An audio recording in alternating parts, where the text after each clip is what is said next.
Olá, boa noite para você. Seja bem-vindo ao Jornal da Record.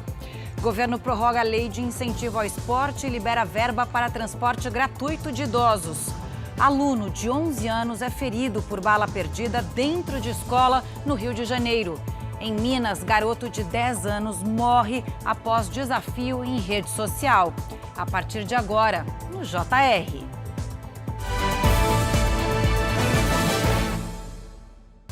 Oferecimento. O Pix no Bradesco está ainda melhor. Experimente.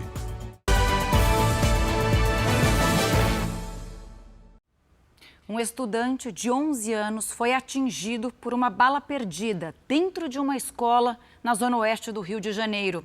O Pedro Paulo Filho tem os detalhes para a gente, né, Pedro? Boa noite para você. Pois é, Camila, uma boa noite para você e a todos. Olha, esse estudante estava fora da sala de aula fazendo exercícios de educação física quando a bala atingiu o braço direito dele. O aluno foi levado às pressas para um hospital e depois de algumas horas liberado. De acordo com um boletim médico, o tiro pegou de raspão. Esse caso aconteceu no bairro de Bangu, onde a polícia trocou tiros com criminosos durante uma operação de combate ao roubo de cargas. 2 suspeitos ficaram feridos e um terceiro homem foi preso. A Polícia Militar recuperou um carro roubado por traficantes e ainda apreendeu granadas, armas, drogas e celulares. Camila. Obrigada, Pedro, pelas informações. Do Rio de Janeiro, a gente vem para São Paulo com a Mariana Bispo, porque a Justiça determinou o afastamento de parte da diretoria do sindicato que representa os trabalhadores do transporte rodoviário de São Paulo. Mariana Bispo, boa noite. Qual é o motivo, hein? Oi, Camila, boa noite para você, a todos que nos assistem. Bom, esse grupo é suspeito de envolvimento em crimes como lavagem de dinheiro e também ocultação de bens e capitais. A decisão da juíza Isadora Beraldo proíbe 6 diretores de representar, frequentar a sede ou qualquer ambiente relacionado ao sindicato. No dia 12 de agosto, a gente lembra que esse mesmo grupo foi alvo de uma operação da Polícia Civil. De acordo com a investigação, Camila, os suspeitos teriam movimentado quase 2 milhões de reais em propina, dinheiro esse que seria desviado de recursos pagos pela Prefeitura de São Paulo e por empresas de ônibus. Também são apurados os crimes de ameaça e extorsão. Em nota, o sindicato se pronunciou, disse que não foi notificado ainda e que esses diretores seguem atuando e respeitando a justiça. Eu volto com você. Obrigada, Mari. Boa noite. E a Justiça determinou que o metrô de Belo Horizonte opere com uma frota mínima. Nesta sexta, a capital mineira entra no 2º dia de greve dos metroviários. O Vinícius Rangel atualiza as informações para a gente. Vinícius, boa noite. Boa noite, Camila. A Justiça determinou que o metrô volte a funcionar com 60% dos trens em todos os horários, mesmo durante a paralisação da categoria. Ainda ficou determinada uma multa diária de R$ 35 mil em caso de descumprimento da ordem. Segundo o Sindicato dos Metroviários, a greve está mantida. Ao longo desta quinta-feira, o que se viu foram milhares de usuários que precisaram recorrer aos ônibus, que ficaram mais cheios que o normal. A paralisação no metrô começou depois que o Tribunal de Contas da União aprovou a privatização da Companhia Brasileira de Trens Urbanos, a CBTU, aqui em Minas. Os metroviários temem demissões depois que a companhia for leiloada. Camila. Vinícius, uma notícia muito triste de agora à noite. Atenção, mães e pais, que é a morte de um menino que teria participado de um desafio de internet. Quais são as primeiras informações? O que você já apurou? Pois é, Camila, o caso aconteceu aqui em Belo Horizonte na noite dessa quinta-feira. O menino de apenas 10 anos teria morrido depois de inalar desodorante. Segundo testemunhas, ele fez essa inalação para cumprir um desafio proposto numa rede social. O SAMU foi chamado, mas não conseguiu fazer o socorro da criança. O garoto, segundo os médicos, sofreu de uma parada cardiorrespiratória. Camila. Obrigada, viu, Vinícius?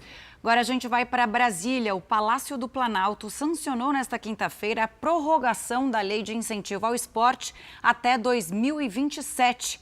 O Matheus Scavazini está ao vivo com a gente, tem mais detalhes, né, Matheus? Boa noite para você. Boa noite, Camila. Os benefícios fiscais perderiam a validade em dezembro, mas com a sanção foram prorrogados por mais 5 anos. Os limites de desconto no imposto de renda aumentaram de 6% para 7% para pessoas físicas e de 1% para 2% para empresas. Agora, escolas de ensino fundamental, médio e superior também vão poder receber esses recursos. A lei ajuda no patrocínio de atletas e equipes em modalidades olímpicas e paralímpicas e também é usada a iniciativa de inclusão social. Desde 2007 foram garantidos mais de 3,5 bilhões de reais em benefícios do esporte. Somente no ano passado, mais de 500 mil pessoas foram atendidas. E agora à noite, o governo federal publicou uma medida provisória que libera 2,5 bilhões de reais para estados e municípios custearem a gratuidade do transporte público para idosos com mais de 65 anos. A liberação da verba, fora do teto de gastos, está prevista na PEC dos benefícios, aprovada pelo Congresso Nacional. Camila. Obrigada, Matheus, pelos detalhes. Boa noite. A ministra Maria Tereza de Assis Moura tomou posse como a nova presidente do Superior Tribunal de Justiça. A cerimônia de posse reuniu as principais autoridades dos 3 poderes e marcou o primeiro encontro público entre o presidente Jair Bolsonaro e o ministro Alexandre de Moraes, depois que ele determinou na terça-feira uma operação de busca e apreensão contra empresários a partir de uma conversa privada no WhatsApp. A ministra Maria Tereza de Assis Moura conduzirá o Superior Tribunal de Justiça pelos próximos 2 anos. A nova presidente do STJ atuou desde 2020 como Corregedora-Geral de Justiça. Conhecida como linha dura, ela tem defendido a independência do Poder Judiciário. É fundamental ter em mente que um judiciário forte, elemento essencial para a existência do Estado democrático de direito, exige que seja ele reconhecido como um poder independente e íntegro pelos cidadãos. Caberá à conduta do próprio judiciário incrementar a sua credibilidade perante a sociedade. A ministra Carmen Lúcia tomou posse como integrante efetiva do Tribunal Superior Eleitoral, na cadeira deixada pelo ministro Edson Fachin. Ela será responsável por analisar ações sobre propagandas eleitorais dos candidatos à presidência. O presidente Jair Bolsonaro criticou na live, agora à noite, a operação contra empresários que teriam trocado mensagens sobre atos contra a democracia. Pelo que tudo indica até o momento, baseado numa matéria de jornal, foi-se quebrado o sigilo de todos eles, 8 empresários. Depois foi feita a apreensão de celulares, bloqueio de bens. Ou seja, a gente espera aí que o digníssimo Alexandre de Moraes apresente aí a fundamentação dessa operação o mais rápido possível. Destes 8, 2 eu conheço muito bem, troco informações no Zap comigo, né? E realmente eu quero entender o que está acontecendo, que ninguém sabe. Que, no meu entender, não falta mais nada para que realmente possamos ter um problema grave no Brasil provocado por uma pessoa. E o presidente do Tribunal Superior Eleitoral, Alexandre de Moraes, negou o pedido apresentado pelo influenciador Pablo Marçal para impedir que o PROS apoiasse candidatos à presidência da República de outros partidos. Marçal foi lançado candidato à presidência por uma ala dissidente que não comanda mais o partido. Pela decisão de Moraes, a legenda pode apoiar qualquer candidatura. E depois de um mês em alta, os casos de varíola dos macacos caíram no mundo na última semana. As informações com o nosso correspondente nos Estados Unidos, Vandrei Pereira. A queda global foi de 21%, segundo dados da Organização Mundial da Saúde. A queda mais significativa aconteceu na Europa. Segundo os especialistas, os casos diminuíram porque houve uma combinação de vacinação e cuidados preventivos. Um cenário bem diferente de quando o aumento de casos estava em evidência, o que levou a própria OMS a decretar emergência global para a doença naquele momento. A varíola está presente em 96 países e já matou 12 pessoas. A maioria dos 41 mil casos registrados no mundo se concentra aqui, nos Estados Unidos, que, assim como a Europa, não apresenta aumento no número de infectados. De Orlando, na Flórida, Vandrei Pereira. Obrigada, Vandrei. E essa notícia é para quem tem o sonho de morar fora do país. O novo visto de trabalho para brasileiros em Portugal entra em vigor nesta sexta-feira. O estrangeiro vai ter um prazo de 120 dias para encontrar um emprego no país. E o prazo é prorrogável por mais 60 dias. O visto pode ser pedido nos consulados portugueses no Brasil. A medida tem o objetivo de atrair mão de obra para o país europeu. Cerca de 250 mil brasileiros moram legalmente em Portugal. O presidente Vladimir Putin assinou um decreto para aumentar o número de soldados nas Forças Armadas russas. O total vai passar de 1.900.000 para mais de 2 milhões no ano que vem. Segundo autoridades ucranianas, a medida foi anunciada por causa das mortes de militares russos na guerra, que já chegam a 15 mil. Nesta quinta, o governo ucraniano pediu a criação de um tribunal internacional para julgar Putin e os responsáveis pela invasão à Ucrânia.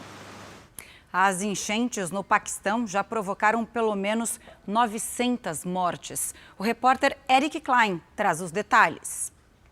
Casas, pontes e estradas ficaram destruídas. As linhas de comunicação foram cortadas. Os paquistaneses estão sem telefone e acesso à internet em algumas regiões. As províncias de Sindh, no sudeste, e Baluquistão, no sudoeste do país asiático, são as mais afetadas pelas enchentes. Desde meados de junho, mais de 2 milhões de habitantes foram atingidos pelos temporais, segundo a Organização das Nações Unidas. A China enviou ajuda humanitária de emergência ao país vizinho. Alimentos e água são distribuídos aos desabrigados. O Paquistão é afetado todos os anos pela monção, um fenômeno climático que provoca temporais principalmente no verão.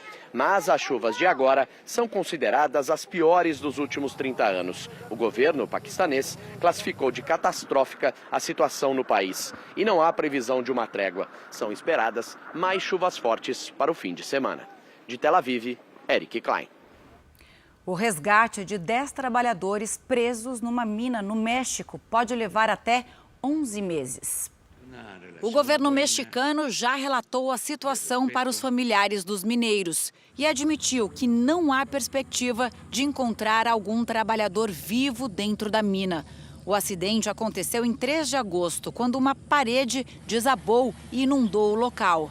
Desde então, a operação de resgate tenta drenar a água a 60 metros de profundidade. O tenista sérvio Novak Djokovic está fora do último grande campeonato da temporada nos Estados Unidos. O tenista se recusa a tomar a vacina contra a Covid-19, uma exigência para entrar no país. Em janeiro, Djokovic chegou a ser deportado da Austrália pelo mesmo motivo.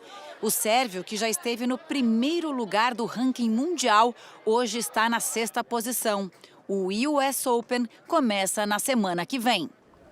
Este foi o Jornal da Record. Outras informações às 7 da manhã na primeira edição do JR 24 Horas. Você fica agora com Fala Que Eu Te Escuto. Ótima noite para você.